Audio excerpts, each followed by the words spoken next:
Hey, buddy, drop the tablet. Let's see some real ID. Look, I'm in a shift. My badge is right here. Don't give me that attitude. The hospital isn't a hiding spot. I've worked here 10 years. You need to let me pass. One more word and you're leaving in cuffs. Hands up. You're making a huge mistake. Call your supervisor right now. We're looking for Jerome Baptist. We have reason to believe he's working in this hospital. Step aside. I don't care what you believe. Patricia Reeves, the charge nurse, snaps back. Her voice is like ice, cutting through the sterile, humid air of the ICU. You're not going anywhere near my staff without proper authorization. We're federal agents, ma'am. The lead agent, a man named Morrison with a jaw like a brick, says. He reaches for his belt, not for a weapon, but for that posture of absolute authority that says he owns the room. We don't need your permission. Actually, a new voice joins in. Calm, melodic, but vibrantly dangerous. You do. This is a hospital. We have patient privacy laws, employee protections, and strict federal protocols you are currently violating. My name is Dr. Helena Kim, and I'm going to need you to take 3 steps back from my nurse's station. It's 2:45 p.m. on a Thursday afternoon at St. Mary's Regional Hospital in southern Florida. Outside, the sun is a brutal weight. But inside the intensive care unit, the air is thick with a different kind of pressure. Through the lens of a high-definition security camera, one of 32 capturing every micro-expression in the unit, you see the standoff. 3 ICE agents in tactical vests, their presence a jarring, dark blotch against the sea of clinical whites and blues. Facing them is a woman who weighs maybe 110 pounds, but is standing like she's made of rebar. And behind her? A man named Jerome Baptist. A man who spent 12 hours a day saving lives, only to find out the country he bled for in a Navy uniform was suddenly treating him like a ghost in the system. What started as a lazy database error was about to turn into a $14.5 million nightmare for the Department of Homeland Security. And it all started because 8 nurses decided that workplace solidarity wasn't just a phrase, it was a wall. To understand why the entire ICU was willing to risk their careers for Jerome, you have to understand who Jerome Baptist was.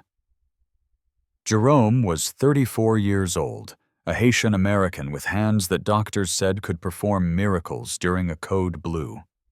He'd been brought to the U.S. at 2 years old, his parents fleeing the kind of political violence that makes a child grow up fast.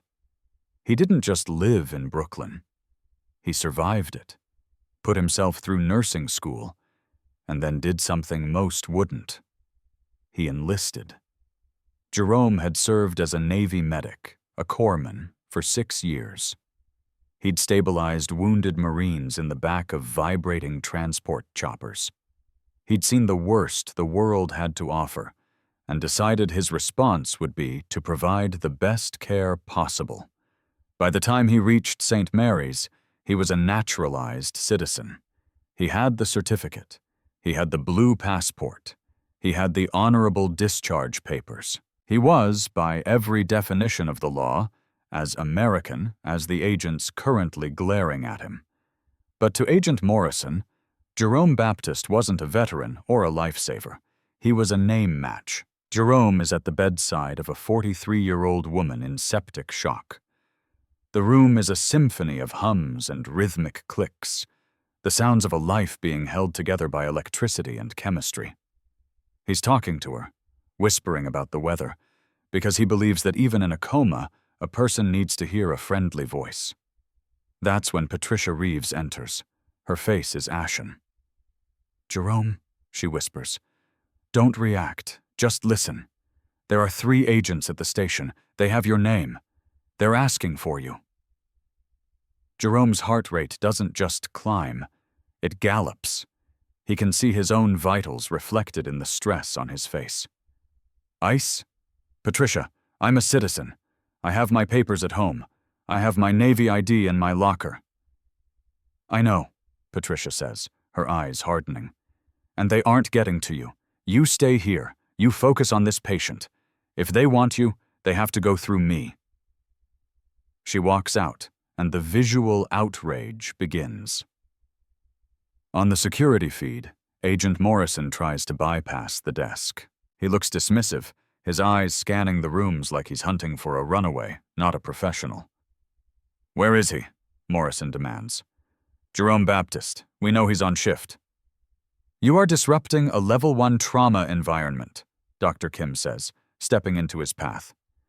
"Do you have a judicial warrant signed by a judge?" Morrison flutters a piece of paper. "I have an administrative warrant. That's all I need." "In a public park? Maybe," Dr. Kim counters. "In my ICU? Not a chance. This is a restricted area. You are currently a biohazard and a legal liability. Leave, now." Morrison sneers. It's a micro-expression the jury will later watch 50 times in slow motion. "You people always want to protect the ones who don't belong. Move, or I'll charge you with obstruction." If you're ready to see this abuse of power exposed, hit that like button and drop a comment telling me where you're watching from. If you think federal agents should be allowed to raid a hospital without a judge's signature, tell me why in the comments. But wait until you see what the nurses do next. Morrison makes a mistake. He decides to use physical intimidation. He takes a heavy step forward, trying to brush past Patricia. He doesn't realize that ICU nurses are the toughest people on the planet. They deal with death, trauma, and 24-hour shifts. They don't scare easily. As Morrison moves, a silent signal seems to pass through the unit. Nurse Sarah drops a clipboard. Nurse Elena steps away from her computer. Nurse Mike, a former linebacker, moves from the medication room. Within 10 seconds, 8 medical professionals in blue scrubs have formed a shoulder-to-shoulder line across the main corridor. It's a human wall. "You're not touching him," Patricia says, her voice low and dangerous. "You're not questioning him. And you're definitely not taking him anywhere." The security camera captures the sheer irony. 3 men in tactical gear, armed and authorized, being held back by a group of people whose primary weapons are stethoscopes and empathy. "You're interfering with a federal enforcement action," one of the junior agents, a guy named Miller, shouts. He reaches for his radio. "We need backup. We have multiple subjects interfering. And I'm calling the chief of medicine, the board of directors, and the local news," Dr. Kim says, her phone already at her ear. "Let's see whose backup gets here first." The tension is somatic. You can see the agents' hands hovering near their belts. You can see the nurses' chests heaving with adrenaline. Jerome stands behind them, his face a mask of suppressed rage and disbelief. He had served in the Navy to protect the very rights these men were currently trampling. "Mr. Baptist," Morrison yells over the wall of nurses. "If you're here legally, this will be quick. Just step out and talk to us." "Don't you dare answer him, Jerome," Patricia commands. "He has a right to remain silent," Dr. Kim adds, looking Morrison dead in the eye. "The Fifth Amendment doesn't stop at the hospital doors.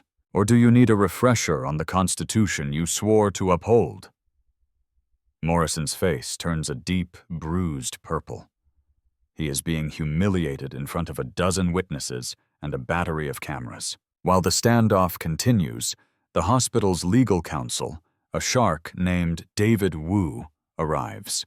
He doesn't come alone. He comes with a tablet and a direct line to the regional director of ICE. "Gentlemen," Wu says, his voice cutting through the shouting, "I suggest you check your tablets. I just sent a high-priority email to your field office." Morrison scoffs. "We have a name match, Jerome Baptist, Haitian national, outstanding deportation order from 2009. "Jerome Baptist, the person you're looking for, is 52 years old," Wu says, tapping his screen.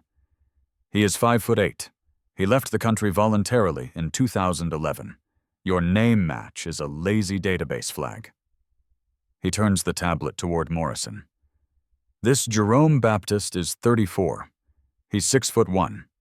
He's a naturalized U.S. citizen. And, Wu pauses for effect, he is a decorated Navy veteran who held a secret security clearance. You didn't even bother to check his date of birth or his social security number, did you? The silence that follows is deafening. The junior agent, Miller, looks down at his own tablet. His eyes go wide. He whispers something to Morrison. Morrison doesn't apologize. He doesn't even look at Jerome. He just huffs, his ego bruised worse than his reputation. We'll verify this. If he's clean, he has nothing to worry about. But this interference, this isn't over. Oh, you're right, Dr. Kim says, as the agents finally retreat toward the elevator, followed by 2 hospital security guards who make sure they don't stop at any other rooms. It's just beginning. I hope you kept your body cams on. We certainly kept ours. Do you think these agents should face criminal charges for this kind of lazy targeting? Or should the hospital just be happy they left? Drop a yes or no in the comments. Because what Jerome does next is a masterclass in taking everything they have. Most people would have gone home, hugged their family, and tried to forget. Not Jerome. And definitely not St. Mary's. The hospital administration didn't just back Jerome, they weaponized their resources. They realized that if this could happen to a decorated veteran in a high-status job, it was happening to thousands of others who didn't have a human wall to protect them. Jerome filed a federal lawsuit 6 months later. The discovery phase was a bloodbath for the agency. Jerome's lawyer, David Wu, uncovered internal emails that exposed a quota culture within that specific field office. Agents were being pressured to hit detention numbers before the end of the fiscal quarter. One email from Morrison to his supervisor read, "Targeted a hospital in the 4th District. High probability of hits among support staff. We'll grab a few names from the registry and see who sticks." They weren't looking for criminals. They were fishing for bodies to fill a spreadsheet. Then came the depositions. Morrison was forced to sit in a room for 8 hours while Wu grilled him. Did you verify the date of birth? No. Did you verify the social security number? No. Did you check the employment eligibility through E-Verify, which the hospital uses? No. So the only thing you had was a name that is as common in Haiti as John Smith is in Iowa? Yes. The most damning piece of evidence, however, was the somatic realism of the security footage. The jury didn't just see a legal dispute. They saw Jerome's hands shaking as he adjusted a patient's IV, while men with guns called him a liar. They saw the suppressed rage in his eyes, the look of a man who had served his country only to realize his country didn't see him as a person. The government offered a settlement almost immediately. $75,000. Jerome rejected it. They offered $500,000. Jerome rejected it. They offered $2 million with a confidentiality agreement. Jerome stood up in the meeting and said the words that would define the case. "I want their names in case law permanently. My children need to see that justice can't be bought with a check and a hush clause. I want the world to see what you did." The trial lasted 4 weeks. The climax came when Morrison took the stand. He tried to act like a patriot, claiming he was just securing the borders. Wu played the ICU footage. He paused it on the moment Morrison tried to shove past Patricia Reeves. "Agent Morrison," Wu said, his voice echoing in the silent courtroom. In that moment, who was the hero? The woman protecting a dying patient, or the man trying to arrest her assistant based on a hunch? Morrison fumbled. "I was doing my job." "No," Wu countered. "You were doing your ego. You picked the wrong man that day. You picked a man who knows exactly what an oath of office means. You picked a man who bled for that flag while you were using it as a shield for your laziness." The jury didn't even need a full day. Violation of the Fourth Amendment. Unlawful seizure. Violation of the Fifth Amendment. Due process. Intentional infliction of emotional distress. Racial profiling. $4.5 million in compensatory damages. $10 million in punitive damages, specifically designed to sting the agency's budget and force a policy change. It was one of the largest settlements for a single individual in the history of the Department of Homeland Security. Jerome Baptist didn't buy a fleet of Ferraris. He stayed at St. Mary's for another year to help them establish the Workplace Protection Protocol, a training program for hospitals nationwide on how to resist unlawful federal overreach. He eventually used the money to start a non-profit law center that specializes in identity due diligence. They provide free legal aid to naturalized citizens and legal residents who are targeted by database errors. But the real victory happened in Washington, D.C. Jerome's case was so high profile and the footage so gut-wrenching that it led to a congressional hearing. Dr. Kim and Patricia Reeves testified alongside him. A year later, the Sensitive Locations Act, often called the Baptist Act in medical circles, was signed into law. It strictly prohibits immigration enforcement actions in hospitals, schools, and places of worship without a judicial warrant signed by a federal judge, except in cases of immediate national security threats. The 3 agents? Morrison was terminated. The other 2 were reassigned to desk duties in a remote office before eventually resigning. Today, if you walk into the ICU at St. Mary's, you won't see the standoff. But near the nurses' station, there's a small framed photo of the 8 nurses standing in that corridor. Underneath it, a simple quote from Jerome's victory speech. They thought they were looking for a name. They found a community. If this story moved you, smash that like button and share it with someone who needs to hear that standing together works. Subscribe and hit the bell because tomorrow's story is about a Karen who called the cops on a black intruder, only to find out he was the federal judge about to hear her eviction case. You do not want to miss that one. Drop a comment.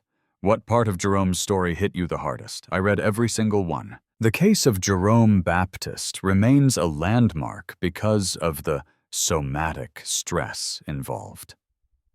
It highlighted the psychological toll of racial profiling. Jerome testified that for 2 years after the event, he couldn't hear the sound of an elevator opening without his heart rate spiking to 140. His victory wasn't just about the money. It was about the signature dialogue he delivered during his final deposition, a line that is now taught in civil rights law classes. You looked at my skin and saw a target. I looked at your badge and saw a betrayal. I spent my life saving people like you. Now, I'm going to spend the rest of it making sure you can never do this to someone like me again. Justice wasn't just served. It was delivered with the precision of an ICU surgeon.